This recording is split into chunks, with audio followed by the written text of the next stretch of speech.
Empieza a llover. Usted está junto a la ventana con un café y lo ve empezar. Un golpeteo lento en las hojas, una franja oscura que se corre por las tablas del porche y en ese mismo minuto su patio se queda inmóvil. El mirlo que hace un momento estaba en el comedero desaparece. Los carboneros que iban y venían por el tilo desaparecen. El petirrojo que hace 10 segundos cruzaba el césped se disuelve. El patio se vacía tan rápido como si nunca hubieran estado allí. ¿A dónde fueron? La mayoría dirá, se escondieron. Por ahí, entre los árboles, a cubierto de la lluvia. Pero esa respuesta tapa lo que ocurre de verdad. Algo preciso, deliberado y mucho más extraño de lo que imagina casi cualquiera que alimenta pájaros. Cada ave de su patio, ahora mismo, está en un lugar concreto. Un lugar que eligió. Un lugar que ya había elegido antes. Un lugar junto al que usted ha pasado 100 veces sin verlo. Hoy vamos a encontrarlas. Cada dato de este vídeo se apoya en estudios ornitológicos reales. Quédese hasta el final, porque lo último de lo que hablaremos es de algo que lleva años pasando en su patio. Cuando entienda qué es, no volverá a mirar una ventana lluviosa igual. Empecemos. Las aves no van todas al mismo sitio cuando empieza a llover. Cada especie tiene su propia arquitectura de refugio, ajustada al tamaño del cuerpo, a los depredadores y a su forma de alimentarse. Y la decisión no se toma con la primera gota, se tomó semanas antes. El mirlo común se mete en matorrales densos de hoja perenne, abeto, enebro, tuya, tejo. Se cuela entre las acículas, a 1 o 2 metros del suelo, y se pega al tronco por el lado de sotavento, el que queda de espaldas al viento. Su plumaje oscuro, por raro que suene, se vuelve camuflaje en la sombra profunda de una conífera. El carbonero grande desaparece del todo. Se va a cavidades, viejos agujeros de carpinteros, grietas en la corteza, nudos caídos, a veces cajas nido. El hueco suele ser apenas suficiente para que quepa, y debe ser pequeño por una razón.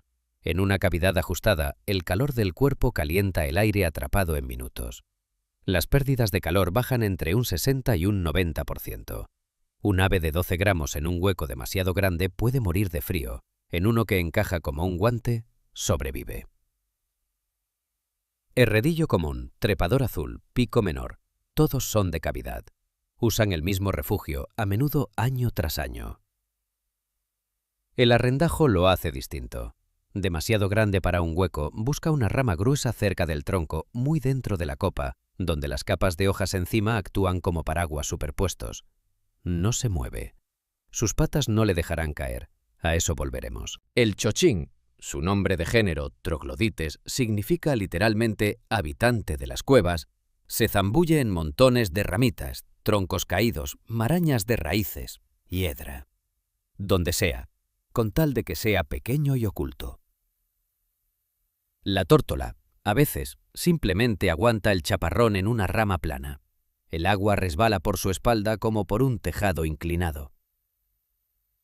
Los gorriones comunes vuelan directo bajo los aleros y salientes de su propia casa.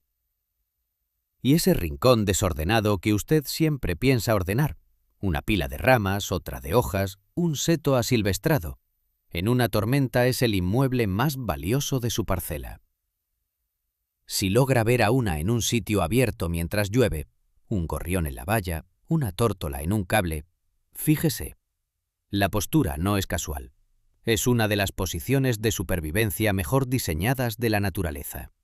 Cuerpo vertical, cabeza encogida, pico apuntando de frente a la lluvia, plumas apretadas contra el cuerpo. Esto se describió formalmente por primera vez en 1986 por la ornitóloga Rosemary Hume. Hoy se llama postura de lluvia y aparece en cientos de especies, de gorriones a garzas y aves marinas. Pasan 3 cosas a la vez. La cabeza retraída conserva calor, queda menos superficie expuesta a la lluvia fría. El pico hacia la lluvia minimiza el área de impacto, como la proa de un barco cortando la ola.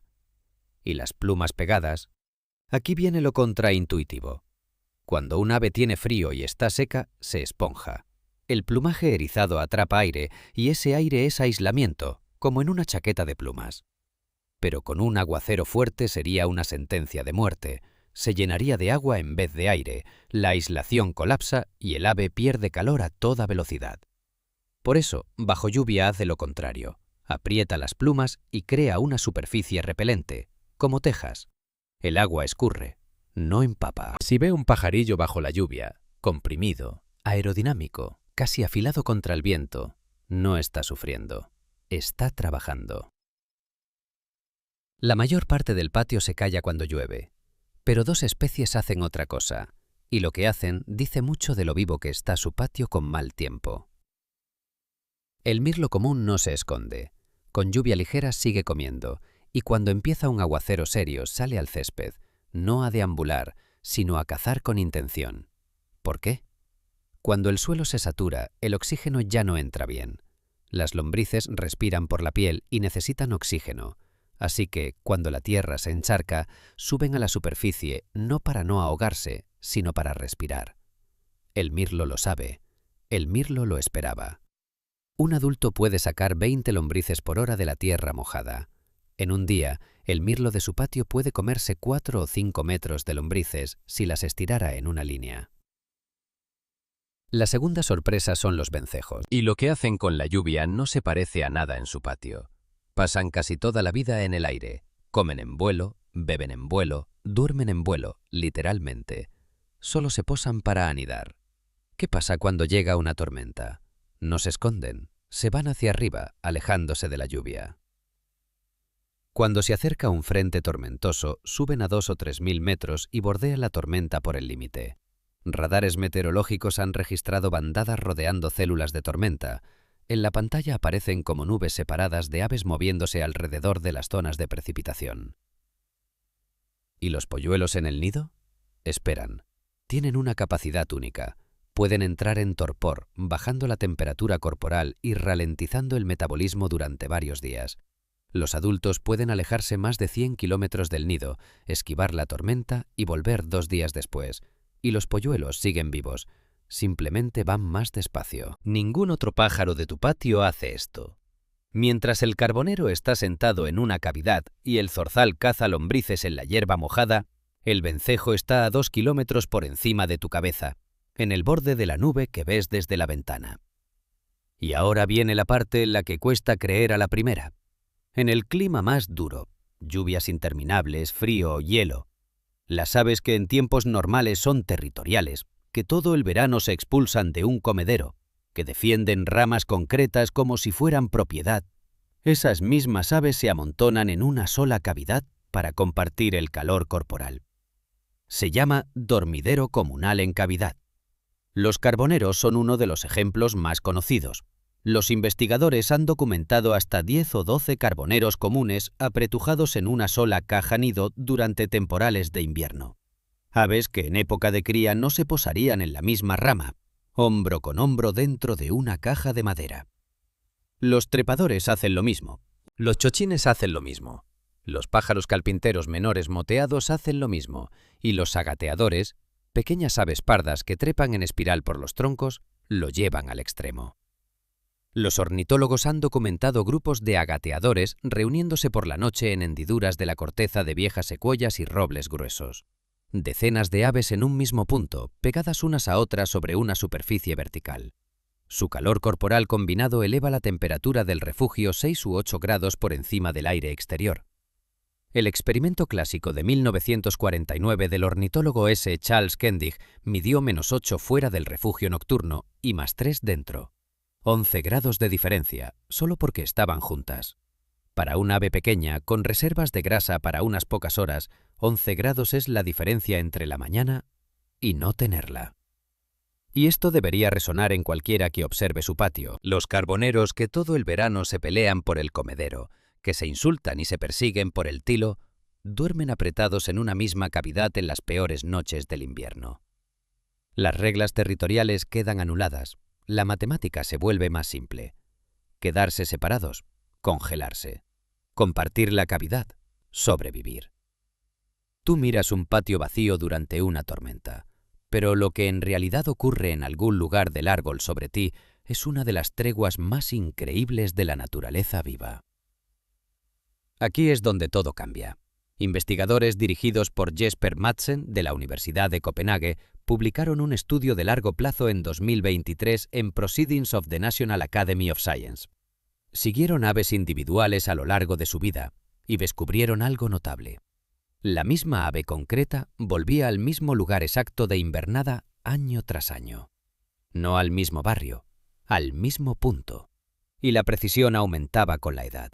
Cuanto mayor era el ave, más pequeño era el radio. Hacia el final de su vida, podía regresar a pocos metros de donde había pasado cada invierno anterior.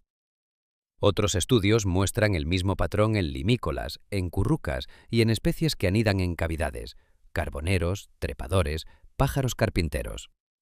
Un fuerte apego al lugar, a menudo a una sola cavidad concreta para dormir, a la que el ave vuelve año tras año.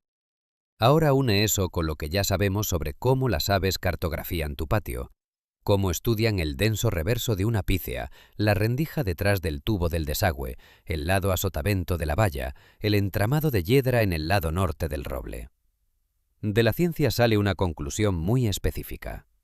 El carbonero que se refugió en tu patio durante la última tormenta es, con altísima probabilidad, el mismo carbonero que se refugiará allí en la próxima. En la misma cavidad, en la misma postura, girado contra el mismo viento. Es un ave que conoce tu patio mejor que tú. Y usa esos bolsillos ocultos desde hace más tiempo del que tú llevas notando que estaban ocultos. Pasas junto a esos sitios todo el tiempo. La mayoría de la gente vivirá y morirá en sus casas sin ver jamás la cavidad que usa su carbonero, el entrelazado de raíces en el que se zambulle su chochín, o el hueco profundo junto al tronco de la pícea donde se calla su zorzal. Ese mapa es invisible para ti. Para ellos, es lo más familiar del mundo. La próxima vez que empiece a llover y el patio se quede inmóvil, fíjate en lo que acaba de ocurrir. El zorzal no desapareció. Está en la pícea, a 1 metro del tronco, en el lado de sotavento, exactamente donde estuvo la última vez. ¿Y la anterior? El carbonero no se esfumó. Está dentro de una cavidad que le queda como un guante. La temperatura corporal desciende, las plumas se pegan al cuerpo, y esta noche comparte esa cavidad con otra ave a la que ayer habría expulsado. El zorzal no espera a que termine la lluvia. Ya se está moviendo hacia el césped, sabiendo con exactitud lo que las lombrices harán ahora. Cada una de ellas, cada ave, está en un lugar que eligió por razones que los investigadores apenas empiezan a comprender, en un patio que conocen incomparablemente mejor que tú. Un patio vacío no está vacío, nunca lo estuvo. Solo estabas mirando la capa equivocada. Nos vemos en el próximo vídeo.